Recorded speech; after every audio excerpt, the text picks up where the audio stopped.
Welcome to another episode of Demystifying Gay Porn. My name is IK Grande, and if you've watched porn in the past 12 years, I've definitely helped you get off. Uh, my guest today is somebody that I've been trying to get on the show for a while, but he's been very, very busy. Stop. You have been busy though, and for a good reason. My guest is an international porn star, Hans Berlin, who's been doing porn since 2012, and by day goes by the name of Florian Klein, and is the creator of a new musical called Shooting Star, a musical love story set in the world of gay porn. Hans, you just got back to New York City about a month ago, right? Yes. Okay.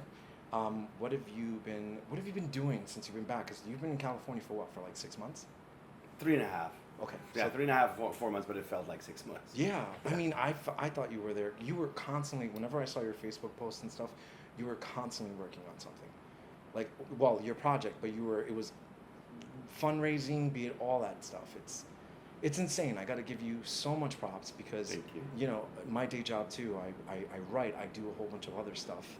And it's not easy. It's not easy to find funders and stuff. And I remember interviewing you for a documentary, right? That Yeah. was for Dark Alley that never made it. What happened? Right. What Yeah, happened? never. Well, it's one of those things where I pitch a project and they say, "Oh, that's amazing," and then 2 months later they're like, "Oh yeah, you don't have time to do that. You can do something else." So it's on the back burner. I'll probably still do it. I still have the footage for it. But when I last spoke to you, you had just started talking about it. You had the book, or you wrote the book, and you were looking for funders. Before we get to Shooting Star, let's take it back to 2012. What got you interested in the world of gay porn? You have to watch Shooting Star to know, because it's Shooting Star is based on my own story. Except that I was already in my late 30s when I started doing porn, and Taylor, the lead character in the show, he's in his early 20s, because I also wanted to make it a coming of age story. But as it based on my own experiences, just like Taylor, I came to Hollywood in 2006 to become the German Brad Pitt. I was auditioning. I catered a lot. I catered a lot for the superstars. I think that's when the universe got me wrong, because I didn't want to work for the stars. I wanted to work with the stars, because I worked for all the Obamas, for the Clintons, and then for Barbara Streisand, Jennifer Lopez, like all like that Hollywood royalty. And then at some point, like I did that for 6 years. Yes, for 6 years, because around 2012 or even a little earlier, I hooked up with a couple that was dancing at Mickey's in West Hollywood, go-go dancing, and they said, "Hey, you can make a lot of money go-go dancing." So that was shortly before I turned 40. I thought if somebody wants to still see me in my underwear dancing, started doing that at Mickey's, and I was dancing all over West Hollywood, all over LA. At that point, which is really funny, Willem, the famous drag queen, now was actually the go-go booker at that time. Really? Yeah, Okay. who booked all the dancers in LA. And then I started dancing in San Francisco, New Orleans for Southern Decadence, and all over the country. And what I didn't know at first is that a lot of the guys I was dancing with were doing porn. So that was my first dip into the porn world. And then when I got recruited to do porn, when I was asked to do porn, I had the same answer as Taylor has in my show: "No, I can't do that. I'm an actor." Because I was still pursuing my acting career and hoping that casting directors don't go to Mickey's or to the other places where I'm dancing half naked and let people touch me for $1 or a $5 or a 20, but you don't want to know what I have to do for a 20. So I can imagine. I was still pursuing acting, and then at some point I realized I don't really have an acting career in my life. As an acting career that I can destroy by doing porn, and also that sex that I've just always was super horny. That the idea of actually having sex and then getting paid for it is kind of amazing. And in 2012, then I gave in. I had my first interview with Titan in San Francisco back then, and they said I should lose some weight, but they wanted to shoot with me. And while I was waiting, I was dancing because I was like 2 months in between. My first shoot with them was in July 2012. And while I was waiting and going to the gym and losing weight, I had met Adam Killian at the White Party that year. I was dancing there. And I got in touch with him, and he actually then got me a shot with Man.com, a pool party. And before that, so the very first scene that I've ever shot was for a website called manhandle.com, where a friend of mine said, you know, they need a top the next day, and he just canceled, and they need someone, and they showed me the picture. It was James Ryder. I think he's now retired from porn. And I thought, okay, if I'm getting paid my first scene, like I'm getting paid to fuck a guy like that, it's like, okay, I'll do it. So that happened sometime in May 2012. Then the second scene was that pool party with Adam Killian.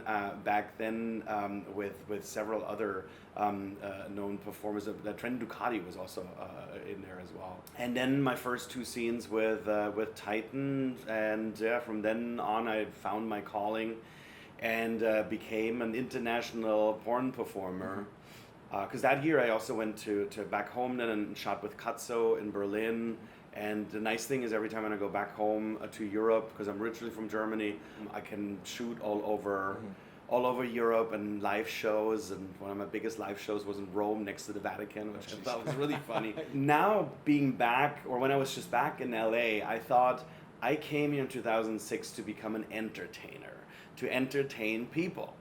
And being in porn also made me realize how hypocritical our society is, because I made my dreams come true. I just pivoted my dreams a little bit, as that I became a different kind of entertainer, but everything that I was hoping for or was wishing for came true.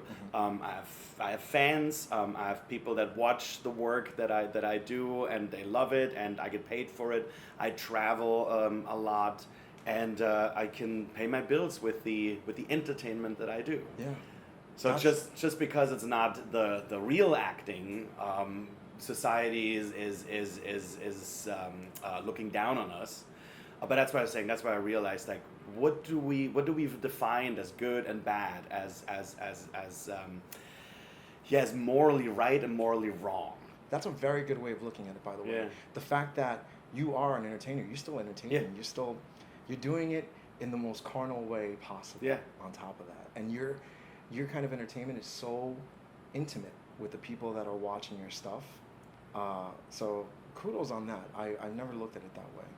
In regard to working in porn, so you went to San Francisco. It was your first shoot.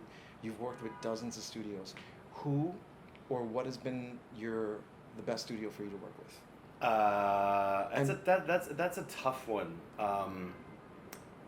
I think it was not necessarily the best studio, but I have to say when Titan was interested, it was definitely a huge compliment, because I've always watched their porn and love the guys that they have on their site in their films, and I thought, like, wow, this is really a huge compliment for me to shoot with Titan and then also be on a cover, on a DVD cover. So that was definitely a big compliment, a big achievement. Like, I always feel like it's like you have the glamour porn studios, and where the shoots usually take a little longer. Like 2 days. Yes, take a little longer, and the lighting is perfect. And it's almost like a mini Hollywood movie, a mini Hollywood production. I mean, some of the production value, as you're in production, is like independent film. So, and then on the other hand, you also have fun in those not glamour porn, like Raw Fuck Club or a Treasure Island, when everything feels very real and raw. Yeah. So as I said, I don't really necessarily have a favorite studio, and I think you can never really say the worst studio. I don't know how often you get an honest answer to it. If studios do hear this, I think they should have some kind of like something in the back of their mind that says, oh well, you know, fuck, we weren't really cool with this person, and now we know why.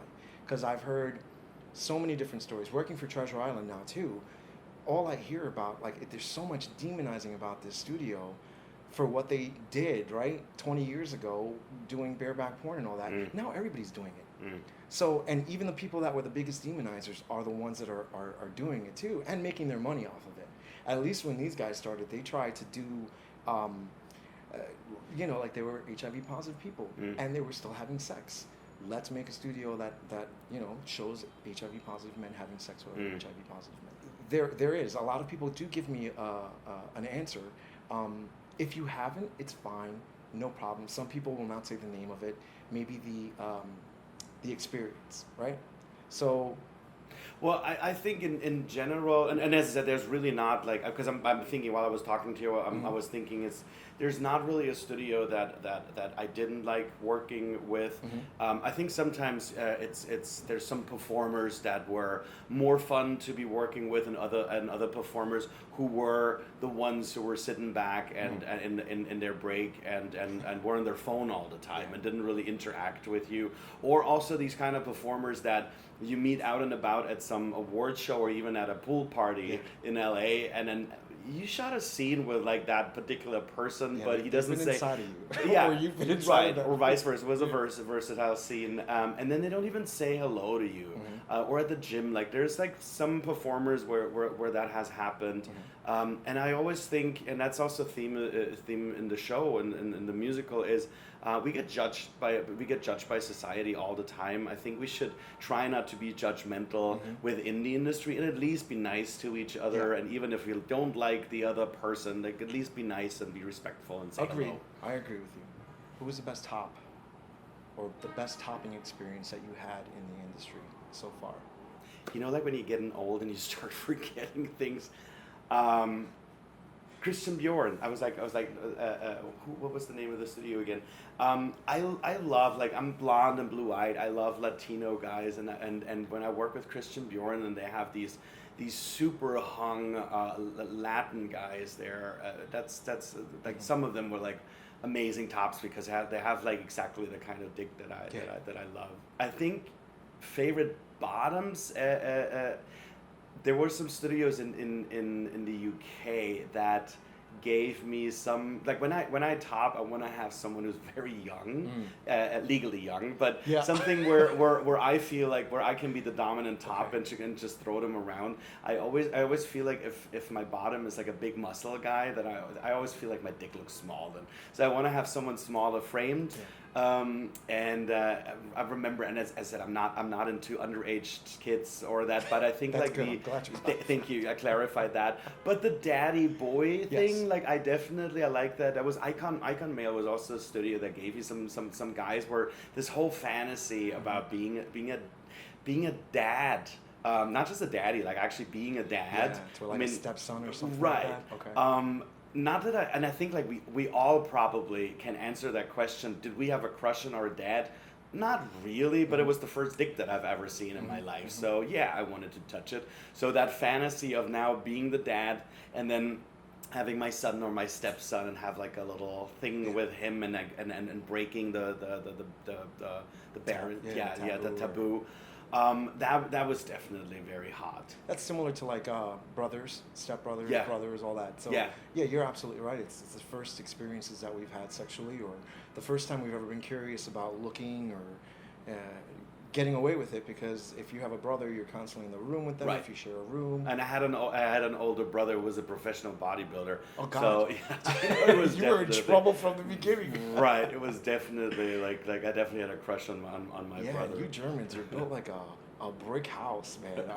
But best bottom, by the way, because I think when I heard Adolf Dietrich said that Armand Rizzo, he definitely is like he's an amazing bottom to work with, and I have to say like with him I was a little nervous because I know that he's been fucked by everyone in the industry with all the big guys literally, and I shot a scene with him with Icon Male and I was very nervous that I perform well. And what I thought was so fascinating with him is, like, they put us up in a room together, and of course you're not supposed to play before, and then Armand was just like, I don't know, threw me on my back and sat on my dick, and you've seen him taking the biggest dicks, but there's something in his ass. He makes you come like in a few minutes. I've Like, heard. yeah, it's incredible. Yeah. And he's really one of the guys that I jerk off to. One of my coworkers, whose porn I watch it and jerk off to, because he always takes like the biggest dick and gets double penetrated and that. And he's So like kudos perfectly to your him. type, right? For a bottom. Yeah, So yeah. a little Latin guy. Yeah. Yeah, no, he's a sweetheart. I'll get him on one day. So. But the funny thing is, what I've realized when I've listened to your podcast or also talked to other performers, that I think sometimes it's interesting that a lot of them are not that sexual in their private life, and I think like, wow, I'm definitely completely different, because I have a lot, because you get judged for and not that I have a problem with judgment, but as I said, that's also one of the things with Shooting Star, that one of the hurdles was that it's a show that's set in the world of gay porn, and then you realize that even some drag queens, like some drag queen management that we wanted to invite to our opening night, were like, oh no, then we get put together with porn and all the press release and that. I don't know. So I was like, really, even drag queens. Yeah. So you're a porn star and you have sex on camera and you have sex a lot, but I don't shoot that much. I have more sex in my own private life.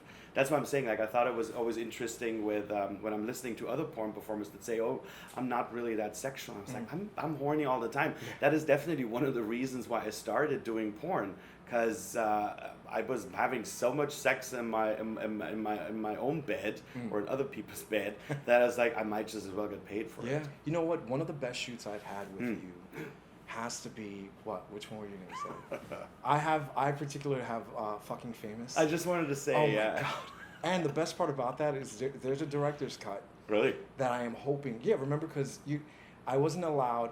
Fucking Famous, for you guys that don't know, is a Dark Alley Raw Fun Club film that I did in 2016, 2017 with Hans, and it was fun because we put a little bit of everything in there, and the whole idea was making a gay porn film and then also having a director's cut that talks about the other story, which is Twitter and obsession with social media, and this one guy who is played by Asher Devon drugs you and puts a gun into your mouth, and you get fucked by like 5 or 6 guys while you watch yourself getting fucked. Right, because you put a monitor right next to my face. Yeah, so you were watching the whole time. And that was super hot. Yeah, it was like, crazy. Yeah. I loved it. So there's a director's cut that I have the footage for, and I will ask for permission and put it into festivals. I can't see them saying no, because it's just more publicity, if anything. But that was by far one of my favorite scenes with you, because the way it all came together, I really thought, because it's a very low budget project, but the way it was put together, it felt really, really, really cool. Yeah. So and but that's what I'm saying, is like, that's one of the great things about porn. I can live out all my fetishes, because I feel like I'm pretty vanilla. Like I don't even though I'm German, I'm not into water sports or into fisting or anything like that. I like some raw manly sex, but I'm also vanilla sex is fine too. Vanilla sex. But that one, the Fucking Famous, that was like one of my really like a fetish. Well, not really a fetish, but like a fantasy that you can see yourself getting fucked, and because it was like the setup was that my ass was sticking, it was just my ass was sticking out, and then guys were coming and they didn't see what was behind the curtain, and then I had the monitor right next to me, and Asher was pretending to hold you hostage, right, hold your mouth, and it was really fucking hot. Yeah. So you live out your fantasies and fetishes and stuff on camera, so people when they're watching it, you are in total bliss. It's not only work for you, it's fantasy. Yeah, and I think I've been working now for 7 years. I think like that's my secret to success, that people can see that I actually enjoy having. Oh my God, there were parts where, in Fucking Famous again, there were parts where you're getting fucked, and I'm like, should I cut? Is he? No, but you were into it. You were in it, and you were playing, and the minute we stopped for a second, you'd get out of character. I was like, wow, like I didn't know that you can break in and out. So like, you're very talented. That's basically what I'm saying. Let's talk a little bit about Shooting Star. I want to hear all about how you went around, like the process of it. when you conceptualize the idea, let's start from that. Yeah. So as I said, I was in Hollywood. I think every Hollywood actor has a script idea in his head, because I never wanted to write a musical about porn, and I never wanted to write a musical. Super gay. Like every time people ask me, like, what do you do? I wrote a musical. But the idea came when I started, some of my first scenes I shot with Jesse Aris. Do you remember him? Because I think like he retired from porn. A lot of the listeners probably still remember him or can look him up. Yeah. So I shot with him and Anthony Duran, who was directing the shoot. He said, Hans, you sing too, right? Like we could do like a little musical porn scene, maybe like you guys are singing. And we were just joking around, but for some reason that idea of singing porn musical was put in my head. And at some point I just had an idea for the story in my head. And the story hasn't really changed that much. So I started just writing an outline of the story. And one of the things that I still love about this country is you have a crazy idea, you always find people that support you and say you should work on it. Because at first I thought like I can never write a whole musical script. In musical theater, as you said before, you call it the book. Because in another interview they asked me, so you wrote a book and it was turned into a musical? I said, no, the book is the script. So which means like the characters, the setting, like everything is the book. So I thought I would never be able to write that, but then I was encouraged by friends to do it. And in 2014, I had foot surgery. I had to go back to Germany for a few months, and with my parents, I stayed with my parents, and they live in the southern part of Germany, where the hills are alive with the sound of music, yes. but also very quiet and very snowy in the winter. So I had almost no distraction to write my first musical draft. And for me, Facebook has been really great, because I was talking about it on Facebook, and a friend of mine put me in touch with the curator of the Gay and Lesbian Museum in Berlin, and because they had an exhibition about gay porn, and Kevin Clark, the curator, said, we should do a reading. Like I love musical theater, we should do a reading. It's perfect. And I said, well, first of all, there's no music. I don't know if it's ever going to be finished, and so forth. So, but he said, yeah, let's shoot for February. It gives you enough time. So in the winter of 2014, 2015, I wrote my first musical script, musical book, and then went to Berlin. We did a reading there. Thanks to friends of mine, I got a really successful German theater director to direct the reading, and I had, at that point, I think it was 11, 12 characters, so I got readers. I wrote it in English. They were all German, so it was a little funny having them read all of this in German. In English with a German accent. There was no music at that point. That's why at some of the songs we did just spoken word, and then they gave like a little summary of the song. So long story short, Thomas Zaufke, my composer, was in the audience. Said really loves the project and he would like to write the music. And at that point I was a little cocky. I said, I'm going back to New York after this, and I would want to have a Broadway composer to write the music. But then he started writing the first song, sent it to me, and I fell in love with it, and that's how he became my composer. But he suggested the lyrics that I had written, because I also had written the lyrics for the songs. I just wrote new lyrics to existing songs, so that I had a rhythm to it. And he said that is an art for itself. I should find a professional lyricist. So when I moved back then actually to New York in 2015, I found Eric Ransom. Took me a few months through connections to find him, and he is a professional lyricist. And then he stepped in as a lyricist. He rewrote all the lyrics that I had, wrote new lyrics to other songs, and also helped me Americanize the book a little bit. And I thought, I'm a genius. This idea, it's gonna be on Broadway really fast. I didn't know that most of the Broadway shows are 10 years in the making, because over the years we had several readings first without music, just to see if his lyrics match my dialogue. And then last year I got my first investor. We did our first professional presentation with Broadway actors in front of Broadway producers. Is it raining now? Yeah, it's raining. Oh my God! It's New York, listeners. And then I had two presentations in New York, It was pretty clear that we wanted to do tryouts in Los Angeles. That's what the big shows do as well. Like instead of premiering on Broadway, they try out the show somewhere else, far away, preferably on the West Coast.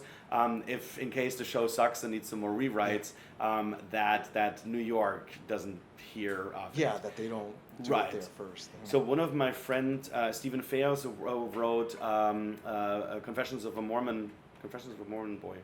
Yeah. He said nobody's going to care about your show as much as you do. Become your own producer. So I executive produced it and got the funding for the show. Falcon gave us a big chunk of money as a sponsorship. Very nice. I had Marco, the underwear company. They gave us the underwear, but they also custom made all the outfits for my female lead. So what we put all together, we premiered May 25th, ran to a sold out house for 6 weeks. Awesome. I had amazing meetings afterwards. We got really great reviews. The LA Times even gave us a shout out. And they gave me one of the best shout outs saying that it is, besides the nudity and besides being set in the porn world, it is a traditional all-American musical, a heartwarming tale about a group of misfits putting on a show to create a community. And that's exactly what Shooting Star is. Like, it is a heartwarming tale and not what a lot of people would expect. It has a lot of fun in it, and yes, there is a lot of nudity or some nudity in it as well, but nudity that drives the story ahead. Because you said before as well, the kind of entertainment what we do is very real and very honest. We are, I think the porn industry is one of the realest industries out there. It's the only industry that sells you exactly what you're looking for with what you're looking for. And by that I mean, let's Pepsi or Coca-Cola puts Britney Spears in their advertising half naked and they're selling soda pop. Yeah. We're selling porn, or we're selling sex with sex, as opposed to any other industry. So you've been involved with the U=U campaign. For listeners that wouldn't know what that is, would you explain a little bit about it? Yeah, so the U=U campaign, U=U, first of all, stands for untransmittable, undetectable equals untransmittable. And I'm actually reading this also here from our program because we put that in my program as well, in our playbill. U=U signifies that individuals with HIV who receive ART, A-R-T, and have achieved and maintained an undetectable viral load cannot sexually transmit the virus to others. An undetectable means that your viral load is so low that it cannot be detected anymore, which means, again, that it has to be, I think nowadays it's less than 20 copies of viral load in I think one milliliter of blood. Before that it was 50, but I think now it's down to 20. Bruce Richmond started the U=U campaign because he said that knowledge is there, but not a lot of people know about it. And the thing is that someone who lives with HIV, first of all, it gives you a lot more self-esteem to know that you cannot transmit the virus to your partner, even if you do not use PrEP or if you do not use a condom.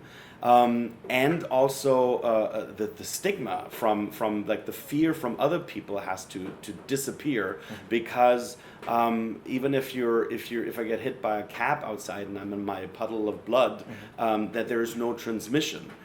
Because I'm undetectable. And that is one of the things, like I contracted the virus in 2001. I also put that in my program as well, because people always ask me, oh, you got it through porn? Another stigma. It's like, of course I got my HIV infection through porn, because porn is so bad.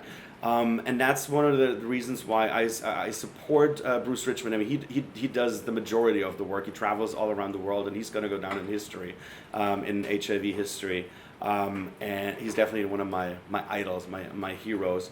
And in the program, we also said we're gonna support the U=U campaign, and that's what I just read is like also in the program, so that someone, especially like if our straight audience who don't know a lot about HIV, even though it's 2019 and they should know at least like about the transmission. We